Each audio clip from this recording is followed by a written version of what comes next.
Olá, alunos! Hoje o assunto da nossa aula vai ser a famosa PCR, reação em cadeia da polimerase.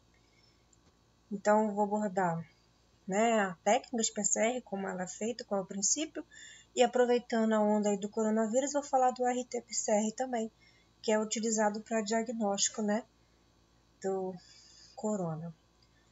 O que significa, A gente usa sempre esse nome PCR, mas em português seria reação em cadeia da polimerase. É um sistema de replicação, ou seja, de fazer cópias de DNA in vitro, em tubinhos pequenos, E você permite que uma sequência-alvo, que você quer, só aquela sequência, seja amplificada em milhares de cópias. Em apenas algumas horas, cerca de 1 hora, 2 horas, você consegue milhares de cópias, de uma quantidade mínima. Você pode conseguir, inclusive, de uma única célula. Quando você faz testes de DNA em embriões, você arranca uma única célula daquele embrião antes de plantar e você consegue extrair, que a gente chama de extração de single cell, de uma única célula, ou seja, uma única cópia de DNA, de uma célula só você consegue fazer milhões de cópias, tá? Então, isso é a técnica mais utilizada em biologia molecular. Primeiro, obviamente, tem que fazer a extração do DNA, isolar o DNA do resto das células, das organelas, de lipídio, de proteína, essas coisas. Isolou o DNA, próximo passo, PCR, tá? Que é a amplificação. Para depois você sequenciar ou fazer qualquer outra análise, teste de paternidade, etc. A gente já falou um pouquinho de um certo tipo de amplificação, que é a clonagem, que a gente inseria também numa bactéria, mas isso geralmente é para segmentos muito grandes, demora mais, tem que manipular uma bactéria, tem que esperar a cultura crescer, depois extrair, então é mais para casos específicos. Hoje em dia você faz sempre in vitro, Você faz as PCR na máquina. Tudo começou aqui em 83,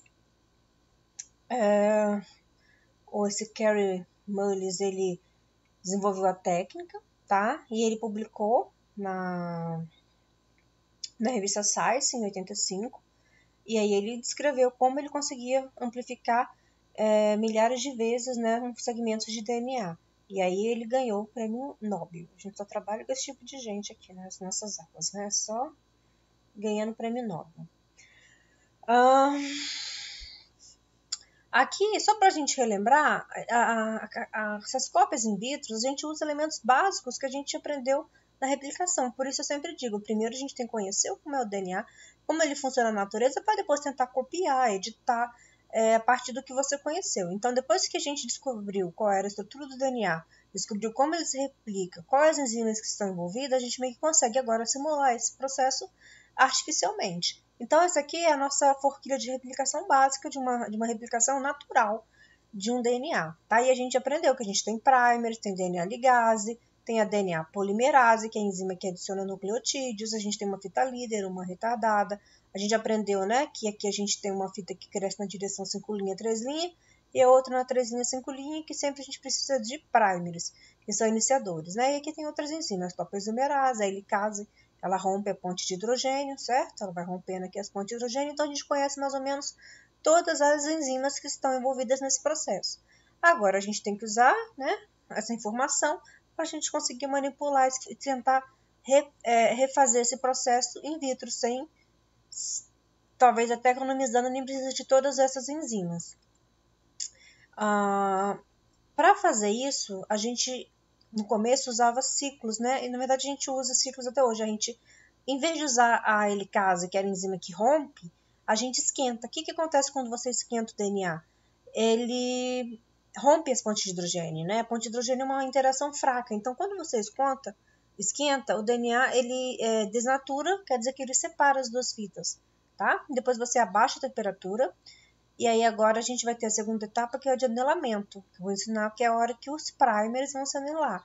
Os primers são aqueles iniciadores que vão tanto apontar aonde eu quero amplificar, quanto vão fornecer aquela ponta 3OH para a polimerase conseguir adicionar nucleotídeos, tá? E aí depois você aumenta, então, que é nessa etapa, então, que a polimerase vai adicionar nucleotídeos, chama polimerização. Significa adicionar polímeros. Quais são os polímeros do DNA? Nucleotídeos. tá bom? Então ele vai adicionar nucleotídeos e a fita vai crescer, tá? E aí depois você faz de novo. Aumenta, então você faz vários ciclos. Aí fiz uma vez, tá vendo? Começa outro ciclo. Eu faço isso por volta de 30 a 35 vezes. No passado, se fazia como? Se fazia em banho-maria. Eu tinha um banho-maria 95, uma 50, uma 72. E eu ia botando as minhas amostras. Só que para quando eu fosse começar o segundo ciclo, o que aconteceu com a minha enzima? Eu esquentei. A gente sabe que as enzimas não gostam que esquenta muito, né? Depois de principalmente as nossas, 37, 40, né, que é a febre, começa a desnaturar, perde a forma e perde a função, ela perde aquela forma terciária dela. Então eu tinha que adicionar nova polimerase, tá bom? E eu fazia isso, demorava muito, porque eu tinha que fazer em banhos-marias, né, com temperaturas diferentes, e aí eu ia botando meu tubinho em cada um desses banho-maria, e toda vez que eu ia começar um ciclo novo, eu fazia o quê? Adicionava uma nova polimerase, porque aquela do ciclo anterior já estragou, tá? Aí, tudo começou a mudar quando se descobriu, né, essa bactéria, termos aquáticos, que vive nessas fontes do Yellowstone, por exemplo, é um exemplo que tem no subsolo, né, aquelas fontes termais, e essas águas elas são bem quentes, chegam até a ferver, e existem bactérias que adoram viver aqui, elas vivem aqui a 90 graus Celsius e não morrem. E a enzima dela tá aqui, né, a gente chama TAC polimerase porque é uma abreviação aqui de T e AQ, né, então fica TAC polimerase. Porque a gente trata essa bactéria, o que acontece? Você pode deixar ela várias vezes esquentar e esfriar, porque ela não perde atividade, porque essa bactéria uma bactéria extremófila, né? Ela gosta desses ambientes extremos, rico em enxofre, e ela não morre, e a enzima dela é acostumada com calor. Então, a gente está utilizando, olha como é biotecnologia, a gente está utilizando uma enzima dessa bactéria para fazer um serviço para a gente, né? A gente não consegue de outra forma sem ser essa bactéria. E age em cima para extrair dessa bactéria, tá? Isso é caro, caro. Vem um tubinho que a gente olha, um tubo minúsculo de 1 ml, e você pensa que vem 1 ml, vem lá no fundo, uma gota, deve vir uma gota no fundo, você olha lá no fundo, e isso é importado, né, na minha época era em dólar, era uns R$400, hoje em dia, com dólar do jeito que tá, na minha época era 2 e pouco, 2,30, deve estar uns, sei lá, uns 600, R$700 um vidrinho, com uma gotinha no fundo, tá?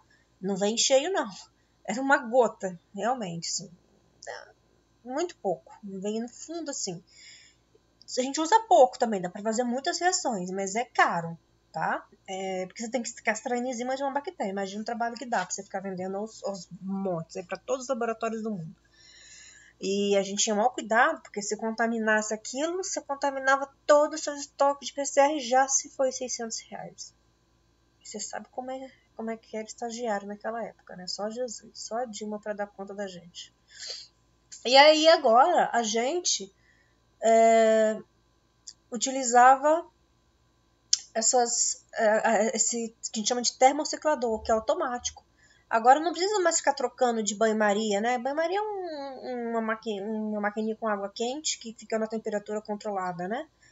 Você teria vários ali, ficaria mudando de temperatura. Agora não, agora a gente usa aqui é da marca Eppendorf, tem da Applied, Biosystems, várias marcas.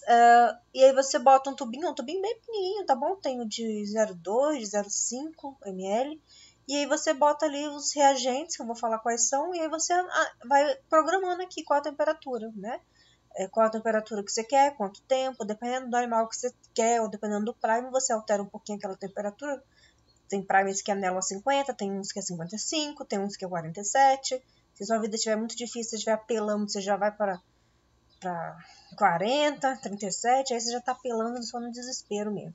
Mas aí você vai fazendo de acordo com o seu perfil do seu prime e da sua sequência que você está analisando. Você programa e ele simplesmente sobe e desce a temperatura. Então, por isso chama termociclador. Ele fica fazendo ciclos de temperatura. Sobe rapidinho. Esquenta, tem uma placa aqui dentro quente, bota os tubinhos. Esquenta, esfria, esquenta, esfria, esquenta, esfria. É isso que ele fica fazendo, tá? Pelo tempo que você determinar. E para fazer a sua reação, você tem que colocar em condições controladas. Geralmente você prepara a sua reação de PCR numa cabine, a gente chama isso aqui de capela, né? De PCR. A gente não tira esses materiais daqui, você tem que entrar de luva, Não pode ficar falando, cuspindo. Você já fazendo uma reação aqui, cospe, tem uma gota de saliva aqui dentro, o que vai acontecer? Vai amplificar o seu DNA, às vezes, em vez, dependendo do prime que você está usando, amplifica o DNA seu em vez da amostra, que se o seu tiver, às vezes, com uma qualidade melhor. Ainda mais se tiver com a amostra ruim, igual eu trabalhava a amostra de bicho morto, alfinetado, de coleção entomológica, ou pele de museu, aquele DNA tá horrível. Você cospe, seu DNA tá novinho, aquilo ali é uma maravilha. Ele vai amplificar o seu DNA em vez de amplificar o DNA do bicho. Então, você tem que tomar maior cuidado. E também existem várias pessoas que utilizam com outros bichos, né? Então, todo mundo não pode botar suas coisas aqui dentro. Isso aqui fica aqui. Você prepara aqui a reação com a ataque, você coloca aqui dentro. A água, a miliquê pura fica aqui dentro já, né? As pipetas, tudo é esterilizado. A gente liga o UV para não deixar nenhum traço de DNA. Até mesmo uma bactéria pode ser que contamine e você amplifica o DNA de outro bicho. Então tem que ser tudo isolado. Essa cabine fica isolada, você usa luva, passa hipoclorito que estraga o DNA, liga o UV e essas coisas elas ficam aqui, tudo autoclavada, esterilizada, não pode contaminar, tá? Porque senão vai amplificar o DNA errado. Isso eu mostro, dependendo do que você está fazendo, estou testando se a pessoa tem uma doença. Aí eu testo meu DNA em vez da pessoa e olha que merda que vai dar. Então a gente tem que tomar muito cuidado. Tudo não pode ter contaminação, tá? Aí depois que você preparou o tubinho, você sai e bota a sua amostra. Não pode entrar DNA aqui dentro. A ideia é essa. Nenhum DNA aqui dentro. E quando você liga o UV, você destrói todo o DNA do ar que tiver entrado, alguma coisa assim. O que eu vou botar nesse tubinho? Ataque polimerase. Eu boto o magnésio, que é um cofator da enzima, para ajudar ela a trabalhar. Um tampão, tá? Que é um tampão para manter estável. Água. Que é um tampão fosfato que a gente usa, já vem junto com a ataque polimerase. Água miliquê significa que ela não é melhor que água destilada. Ela é pura, não pode ter bactéria, como eu falei, não pode ter nenhum tipo de DNA. A gente compra, ela é cara, 1 litro é água mesmo, não tem nada ali dentro exceto água, é a ideia, né? A gente coloca os primers, que são aqueles iniciadores, que são sequências de DNA pequenas que vão ser complementares com a região aonde eu quero que amplifique. Eu vou ter o forward e o reverse, quer dizer o quê? Um para frente e um para trás, né? Depois eu vou mostrar como funciona. E os nucleotídeos. O C, o G, o A e o T, tá bom? Boto os nucleotídeos aqui. E a polimerase, né? E tá faltando meu molde. Aí depois eu boto o meu DNA que eu extraí, que vai ser o molde. E aí eu vou botar aqueles ciclos e eu vou conseguir amplificar. Então esses são os reagentes, né, de uma reação de PCR. E só tá faltando aqui o meu molde de DNA, que é a minha amostra. Aí depois que eu sair daquela cabine, eu vou lá e coloco geralmente 1 microlitro. 1 microlitro é muito pouquinho de DNA, tá? Se o seu DNA estiver bom. Às vezes eu apelava, eu botava uns 5 também. Mas aí é no desespero. Então, o nosso primeiro passo vai ser a desnaturação. Depois que eu fiz aquele tubinho, coloco lá na máquina. A máquina fica em outra sala, inclusive, para não ter mistura. A gente tem que ter 3 salas lá, tá? Uma pré-PCR, pelo menos, e outra pós-PCR, para não ter contaminação de nada. E aí você vai fazer, né, a primeira coisa é a desnaturação, que é quando você vai separar as fitas através do aquecimento, tá bom? Você vai esquentar a 95 graus Celsius. Depois vai ter o anelamento. Aí você abaixa a temperatura. Geralmente aí a gente usa 50 a 65 graus, tá? Como eu falei, vai variar do primer, a composição do primer, a composição da sua sequência. Quanto maior a temperatura, mais específico o primer, mais difícil é para ele anelar. Ele vai anelar só no lugar específico que é. Se você abaixa muito a temperatura, fica mais fácil dele anelar. Anelar significa ele achar o lugar que ele tem que complementar, fazer as pontes de hidrogênio. Ele acha o lugar onde ele é complementar. Só que se você baixa muito, às vezes ele acha uma sequência que não é exatamente igual a dele, mas é um pouco parecida, ele pode anelar mesmo não sendo a sequência dele. Então não é bom você abaixar demais, assim. Os 47 eu diria que é um limite, né? Baixar mais 45, 40, já é porque você está desesperado tentando ver se tem alguma coisa. Mas o risco de você ter contaminação, ele pegar outra região do DNA que não é a sua, é maior, tá? Acho que 47 seria mais ou menos. Aí você vai mexendo de acordo com o seu primer e com a sua reação, tá? Então, você abaixa a temperatura, né? Porque se estiver muito alta, as pontes de hidrogênio não ficam formadas. Quando você abaixa a temperatura, as pontes se fazem. E você bota muito, muito primer para que, antes que a outra fita que você separou cole nela mesma, o primer vai achar primeiro, porque a quantidade de primer é muito maior. E ela vai achar a região que é complementada do DNA, tá? Para cada uma das fitas você vai ter um primer. Então, você tem 2 primers, um para frente e um para trás, o forward e o reverse, tá? Os primers, então, eles têm mais ou menos de 15 a 30 nucleotídeos, eles são pequenos. Lembrando que na replicação natural a gente também tem primers, né? Que era feito de RNA. Aqui é de DNA mesmo, tá? São primers fita única.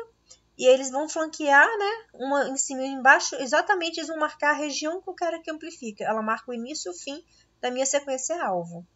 A composição das bases, a gente tem que botar mais de G e C, porque lembra que G e C tem uma ligação mais forte. Se a gente botar muita porcentagem de uma região que tenha muito AT, ela acaba que não é nela tão forte. GC tem 3 pontos de hidrogênio e ela gruda melhor, tá? E a gente tem que, na hora de construir primer, né? Às vezes os artigos já vêm com um primer descrito. Às vezes eu tive que desenhar muitos primers. Então eu tinha que ter um programa e olhar, porque um primer não pode colar no outro. Porque ao invés dele colar no meu sequencial, ele pode colar um no outro. Ele pode colar nele mesmo. Ele faz um loop e cola nele mesmo. Então você tem que ver todas essas questões, né? Para não dar errado. Senão o primer, como diz, cola no outro primer. Se ele for complementar outro primer, se não prestar atenção. Ou ele cola nele mesmo. Você tem que arranjar um primer que você está trabalhando com muitos animais. Depende. Se for com humanos, humano é humano, é só uma sequência. Se você estiver trabalhando com muitos animais, tem regiões que variam. Tinha um gênero. Tinha um gênero que ele simplesmente tinha uma deleção no lugar onde todos os outros animais tinham o primer. Só nele ele tinha uma deleção no lugar que o primer anelava. Eu tinha que desenhar um outro primer, porque aquela região tinha uma deleção. Simplesmente o animal tinha uma deleção exatamente no local onde era para o primer anelar. Então aí você vai ter que trabalhar muito, né? Se você for trabalhar nessa área, você tem que ter um conhecimento mais profundo, porque as coisas não são tão simples assim. Parece que funciona, mas na hora de trabalhar. Mas a ideia é essa. Você tem que ter esse conhecimento, tá bom? E ver qual seria a temperatura para você romper ela de acordo com a sequência que você construiu. Aí, geralmente, você faz, se você estiver desenhando, ou mesmo se você já tiver a sequência, você manda para as empresas em Vitrogen e eles te vendem. E aí não é muito caro, não. Na época, era uns R$70. Isso aí durava um ano inteiro para você fazer reação até cansar, tá? Aí você só escreve as suas sequências, A, T, C, G. Bota na planilha e fala para a empresa, eu quero essa sequência. Eles constroem e mandam para você. E não é muito caro, não. Então, vamos supor, né? Isso aqui é a minha sequência de DNA. Complementar, né? Só que aqui eu botei ponto, ponto, quer dizer que ela vai até o fim. O fim dela é esse aqui, o começo, né? Mas ela é grandona. E aqui é a complementar ela, certo? Eu quero amplificar esse DNA. O que eu tenho que fazer? Primeira coisa, então, eu vou esquentar. O que vai acontecer quando eu esquentar? Uma fita vem para cá e a outra vem para cá. Rompi as pontes de hidrogênio, certo? Essas aqui de cima que eu separei. Separei as pontes de hidrogênio. Agora eu tenho que botar um primer que vai anelar, certo? E lembrando que a polimerase só consegue crescer na direção 5' 3 linhas. Então eu vou adicionar um primer aqui na direção 5' 3 linhas. Aí eu abaixo a temperatura, né? Por 55 a 70 ele botou aqui. Geralmente é 50 a 65. Mas tá bom. Por aí. E aí você adiciona o primer. Olha, o primer ele é complementar a fita de cima, tá bom? Vai nessa direção, tá? E aí eu tenho que na outra fita eu vou botar pro outro lado, tá? Então esse aqui é meu primer, esse seria o meu forward, esse aqui seria o meu reverse. Também cresce na 5' 3 linhas. E esse aqui também cresce na direção 5' 3 linhas. E aí eu vou ter as duas cadeias depois, tá bom? Então essa é a minha fase de desnaturação, porque eu rompi as pontes de hidrogênio. E essa parte é a minha parte de anelamento, não vamos confundir, tá? Anelamento é quando o primer, que é isso aqui, acha a região complementar e se liga por ponte de hidrogênio. Achou, ele vai se ligar, tá bom?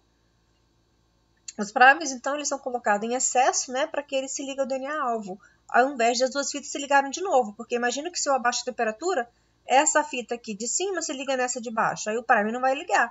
Então, eu tenho que botar tanto primer que antes que essa fita volte a colar nela mesmo, né, na complementar dela, o primer já chegou na frente e já colou, aí ela não consegue ligar com a de baixo, tá bom? E aí depois a gente tem a fase de extensão e alongamento, né, por volta de 72, porque a enzima polimerase da TAC polimerase gosta dessa temperatura, e ela vai sintetizando, tá bom? Uma nova cadeia, né? De acordo, vai crescendo. Ela vai fazendo a extensão. Então, tá aqui, ó, o que a polimerase vai fazer? Vai adicionando nucleotídeo aqui. Isso aqui é a AT. A AT, ela simplesmente ela vai pegar essa ponta que começou aqui, daqui em diante ela vai crescer. Então, essa é a fase de extensão. Daqui em diante, ela simplesmente vai olhando o que tá aqui e vai adicionando nucleotídeos, tá bom? Então, ela vai adicionando os nucleotídeos, né? Que estão livres ali no tubinho que eu coloquei. E aí ela vai olhar de acordo com a complementariedade, né? No modelo, na direção 5', 3', que é a direção que ela gosta de sintetizar. Ela só cresce nessa direção. Então, aqui, resumindo, eu tenho a minha fita de DNA, esquentei. O que aconteceu aqui? Abriu as pontes de hidrogênios. Abaixei a temperatura, tá bom? Aqui ela botou 54 graus Celsius, deixou 45 segundos. Aqui também eu posso mexer se eu quiser. Vai depender, né, do meu material. Aí, olha, eu abaixei a temperatura do primer aqui. Eu tenho muitos primers. Ele já achou o lugar que ele ia complementar aqui, tá vendo? 5', 3', e já achou aqui o outro lado dele, 5', 3'. Colou, anelou. Agora que anelou é a fase de extensão. Aí eu deixava 1 minuto, 72 graus Celsius. Aí aqui, ó, vai crescer para um lado e vai crescer de outro. Esses palitinhos que estão aqui são os nucleotídeos. A polimerase vai pegando os nucleotídeos e vai colocando aqui de acordo com a complementaridade. Aí vai crescer, crescer, crescer, até o fim, até ela aguentar. E aqui vai crescer, crescer, crescer, até o fim, tá bom? E assim eu fiz um ciclo. A gente faz o quê? 30 a 40 ciclos. E, aliás, no desespero, você pode fazer 45 até 50 se sua vida estiver muito ruim. Vocês já viram aqueles memes, né? Que expectativa de cientista e realidade. Você vai lá, faz 3, 4 para testar, dá tudo certo. Você fala, oba, agora vou fazer logo 20 tubos, 40 tubos de uma vez, porque vai dar tudo certo. Aí quando você faz, tudo errado. Aí você deita no chão e chora. Mas às vezes funciona, às vezes dá certo. Eu vou botar esse videozinho aqui da USP para vocês verem aqui o relato de como seria uma reação de PCR.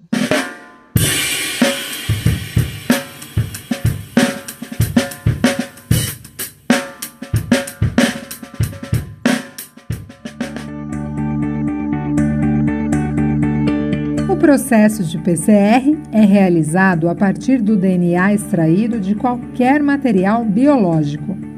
Retira-se uma alíquota deste material para a realização do processo.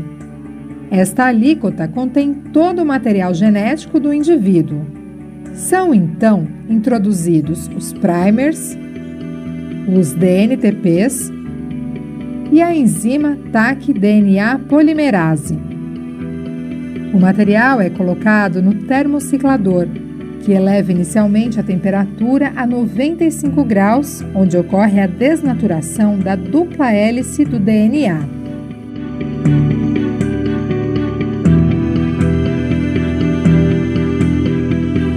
Na sequência, a temperatura é reduzida para 57 graus. Acontece, então, a ligação dos primers às suas sequências complementares nas fitas de DNA. Na etapa seguinte, a temperatura é elevada para 72 graus, ideal para o funcionamento da TAC-DNA polimerase. Esta enzima tem por função inserir os DNTPs para a formação das cadeias complementares. Ao final deste processo, fecha-se o primeiro ciclo da PCR. Para ter uma quantidade suficiente da sequência-alvo, são necessários, em média, 36 ciclos de termociclagem. A cada ciclo, ocorre um aumento exponencial na quantidade de moléculas de DNA amplificadas.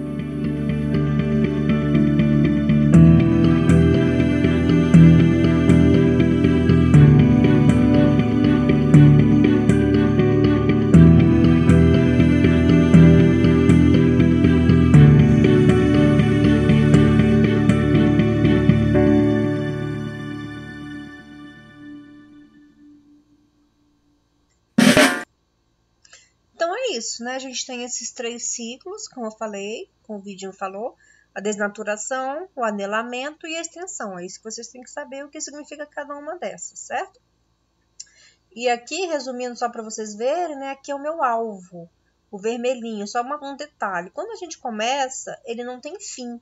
Ele acaba passando do começo, a primeira reação, né? E aqui, ó, a primeira reação, ele também passa demais. Mas na segunda, ele vai pegar já um que já teve... Ele vai pegar só um pedacinho, porque ele já começa de um pedacinho que já tinha só esse início daqui. Esse daqui agora ficou curto, tá vendo? Ele não continuou até o fim. Esse aqui ainda continuou até o fim. Aqui também, ele começa daqui e acabou. E esse daqui vai. Ele passa do meu limite que eu quero. Mas os próximos vai começar a diminuir, tá? Agora aqui só um sempre vai continuar assim, tá? Indo até o limite que eu não queria do meu gene. Mas esse aqui não, ó. Estes daqui agora só ficam o quê? O limite que eu queria, tá bom? E aqui também. Com o tempo, né, isso aqui vai aumentar muito, vão ser pouquíssimos que vão passar do meu limite, tá? E aí eu vou, né, um ciclo, 2 ciclos, 3 ciclos, 4 ciclos, 6, só que aqui ele vai aumentando exponencialmente, tá? Depois que a gente vai passando, então aqui eu comecei com, né, eu tinha uma molécula, aqui eu tenho 2 moléculas, aqui eu vou ter 4, e aí aqui vai progressivamente, tá bom? E aí depois, esse é o meu gene que eu alvo, né? Aquilo vai ficar só naqueles 4 primeiros ciclos, depois aquilo ali vai acabar sumindo. Ele vai estar lá, mas você ainda tem que... vai ter tantos bilhões de cópias que aquilo ali não vai atrapalhar. No final, quando eu continuo, né? Eu vou ter só este alvo, né? Que é o meu alvo que eu queria, que era o meu gene. Que o primer forward marca aqui, o reverse marca aqui. E aí eu vou ter, né? Depois de a amplificação exponencial, né? Então eu tenho 2, 4, 8, 16, daqui a pouco eu vou ter 2 a 35, tá bom? E aí eu vou ter 34 bilhões de cópias depois de 35 ciclos, tá? Então é muito DNA. Aqui, não sei se vocês entenderam, né? O meu primer, ele marca o início, né? Só que aqui numa fita só tem um primer, ele não marca o fim. Então aqui ele acaba que continua, né? Passa do limite, e aqui também. Mas depois, como eu tenho as outras que começava já só do lado de cá, as outras fitas vão começar a ter só o pedaço que eu quero. Algumas ainda vai passar, esse azulzinho que ele passou do meu limite, não é a parte que eu quero. Mas isso aqui vai ficar insignificante, depois do quarto ciclo já não vai aparecer mais. E aí, no final de contas, eu vou ter as minhas cópias certas, só naquele fragmento que eu queria, aquele gene ou aquela sequência específica, 34 bilhões de cópias. Então, você pode começar com uma molécula. Isso quando eu começo com uma molécula. Geralmente, quando eu extraio DNA, eu tenho mais de uma molécula. Então, você vai ter muito, muito, muito DNA. E aí, depois disso, você trabalha fazendo eletroforese, você pode fazer corte com enzima de restrição. Aí, provavelmente, hoje em dia, o que se mais faz é sequenciamento, tá? Que é o que mais se usa. Mas depende muito do seu objetivo. Para aproveitar que a gente já está aqui, vou falar um pouquinho do RT-PCR. É quase a mesma coisa, só que tem uma diferença que a gente vai usar a transcriptase reverse, tá bom? Então é RT-PCR porque vem de reverse. Quer dizer que você vai utilizar, na verdade, o RNA. Você vai fazer o contrário. Geralmente o DNA dá origem ao RNA. Aqui, como a gente vai utilizar no caso de vírus que tem RNA, ou se eu quiser também pegar uma amostra que eu consiga extrair só o RNA, eu tenho que transformar esse RNA em DNA. Aí eu chamo de cDNA, porque ele é complementar ao meu RNA, tá? E aí ele é utilizado para medir a quantidade de um RNA específico, que é o caso desse teste do coronavírus. Eu vou quantificar ou pelo menos marcar presença ou ausência. Nesse caso do corona, o que acontece é que eles detectam, né? Tem até a fase lá que você tem que estar contaminado, eles detectam, eles vão fazer essa transcriptase reversa e se amplificar é porque o RNA estava lá, se não amplificar porque o RNA não estava, tá? Lembrando que o nosso vírus, né, o corona, ele tem um material genético dele, é o RNA. E é assim que ele faz no nosso corpo. O que ele faz? Ele injeta o RNA, ele mesmo coloca a transcriptase reversa para trabalhar, para transformar o RNA de fita simples em uma molécula de DNA. Para quê? Para enfiar esse DNA dentro do nosso genoma, tá? Ele bota isso dentro do nosso genoma e aí obriga a gente a ler E a gente vai ler como se fosse o nosso DNA. E a gente vai produzir o quê? A partir do que ele escreveu aqui pra gente na mensagem dele. Ele vai mandar produzir proteínas de vírus, que é da cápsula dele, e vai mandar produzir um monte de cópia de RNA viral. Aí ele monta os vírus e aí eu tenho novos vírus, né? Ele vai ter cópias. É assim que ele faz. Ele manda a gente fazer um monte de RNA viral, um monte de proteína, monta e sai da célula. E às vezes, muitas vezes, ele rompe essa célula, tá? E estraga. Então, o vírus do HIV, né? É um vírus, é um retroviral também, é um vírus de RNA. E esse aí novo, corona também, é um vírus de RNA. Isso é um mecanismo natural dele, né? E aí a gente tem que fazer a mesma coisa para poder detectar. Então, quando a gente quer fazer, a gente pega a amostra lá do nariz, né? Com cotonete suave, a gente vai ter o RNA dele. Porque ele é um vírus de RNA. A gente traz, então, o RNA dele e a gente tem que ter um primer, começa aqui com um monte de T e um primer para o vírus específico, né? De preferência para não pegar outro RNA. Você vai ter um primer específico e aí, se tiver o RNA dele, você vai conseguir a cópia de DNA. Aí você vai detectar o DNA. Se você não tiver o RNA, se você não tem o vírus, você não tem o RNA. Aí você não vai conseguir amplificar nada. Aí a máquina, na verdade, ela lê se existe a presença ou não da amplificação. Se amplificou, é porque você tem o RNA do vírus. O primer é bem específico para pegar só o vírus. Se amplificou, é porque o vírus está lá. Tá? Então, a presença e a ausência do vírus, eles conseguem quantificar também a taxa. Né? A máquina dá um gráfico de quanto de cópia você conseguiu a partir do RNA que tinha. Né? Então, a gente ouviu muito falar, pelo menos você aprendeu alguma coisa nessa aula. Esse RT-PCR é isso, é você pegar o RNA, transformar em DNA e detectar se ele está presente ou não, tá? Usando a transcriptase reversa, é uma enzima também retirada desses organismos que tem essa enzima aí para transformar ao contrário, o RNA em DNA. Isso aqui é só quando você está contaminado, ele detecta a presença do vírus. Se você já passou, já eliminou o vírus do seu corpo, já curou, dependendo do tempo, já passou acho que mais de 14 dias que você sentiu os sintomas, né, que você estava com ele, aí já não adianta muito você fazer, porque o vírus já não está no seu corpo, teoricamente.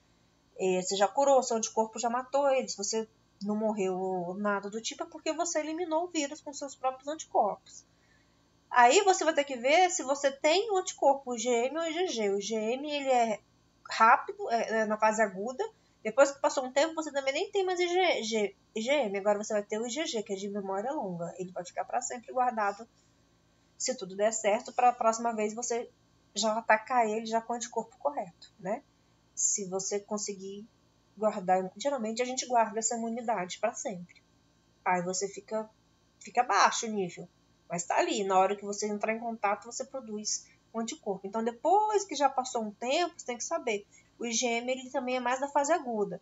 Depois que já passou muito tempo que você já foi contaminado, não adianta fazer o IgM, só o IgG. Que aí vai funcionar porque já ele é um anticorpo de memória longa. Tá? No começo você não tem IgG. Então, até aí você tem que saber que tipo você tem que fazer. Não adianta depois que já passou 2 meses que você sentiu os sintomas tentar fazer o RT-PCR, não vai dar certo, tá bom? E se você tá ainda na fase ativa, não adianta fazer o IgG, porque você nem começou a criar esses anticorpos ainda. Só depois de 14 dias que você começa a criar esses anticorpos. O ideal é depois de uns 20 dias que você vai começar a ter IgG. Espero que tenha servido para pelo menos entender essa questão aí desses anticorpos. E aí a gente termina então essa aula e nossa próxima aula é sequenciamento.